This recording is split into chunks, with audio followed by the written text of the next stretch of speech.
Ramai di media sosial, maling sepeda motor dihajar massa. Tidak sampai di situ, warga yang memergokin aksi maling ini tersulut emosi lalu menghajarnya hingga jatuh ke parit. Hal ini viral di media sosial Instagram yang diunggah akun @memomedsos pada Sabtu 30 September 2023. Dalam video beredar, terlihat segerombolan warga menghajar habis-habisan maling hingga terjatuh ke dalam parit.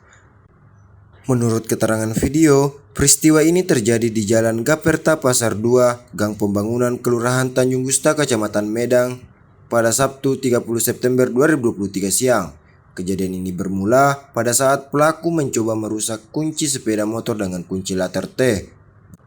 Beruntung saat pelaku melancarkan aksinya, pemilik motor melihat kejadian tersebut. Melihat hal itu, korban langsung berteriak hingga mengundang perhatian warga sekitar. Alhasil, warga yang tersulut emosi menghajar pelaku hingga masuk ke parit.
Download Tribun X sekarang, menghadirkan lokal menjadi Indonesia.